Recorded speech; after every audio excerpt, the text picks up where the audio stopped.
Hello, it's race day.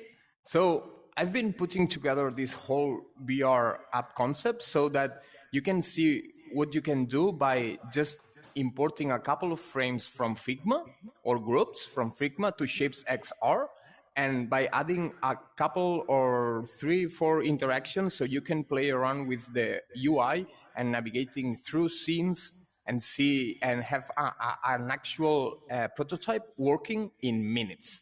So let's go for it. All right, so it was race day, so let's see.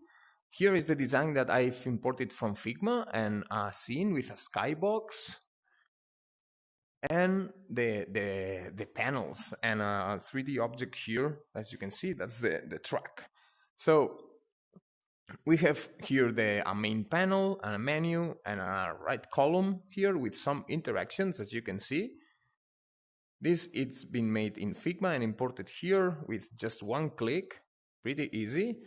And then we have here the main panel with a watch live race. That's awesome. So let's see what is in here.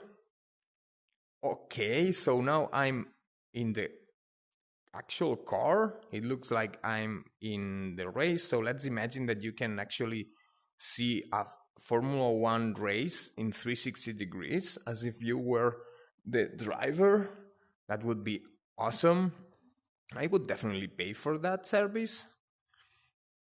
And then here we have a back button to go back to the lobby. Maybe it's quite tight here, but yeah, it's important to have a back button always, or a solid navigation pattern. So now we are in the lobby again. So let's say that now I'm here in Teams. So let's see Red Bull. I love the Red Bull car. Here it is. It's amazing at real scale. So that would be awesome as well. So you can actually see the cars, the real cars at real scale, and watch all the details and stuff. Would be awesome. Even having more people here around talking to each other, like in a race weekend, that would be great. So we go back, and McLaren, same thing. You can see the car at real scale.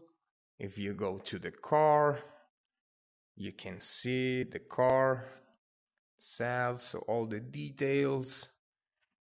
It feels pretty cool, actually. It would be awesome having this experience, an official experience from Formula 1 Championship, that you can even actually, interact with drivers or something from your home. That would be great. And yeah, so that's it. That's the VR concept app that I've been working just to show how you can bring to life an idea and putting it in XR with a couple of Figma integrations and interactions with ShapesXR. So yeah, see you.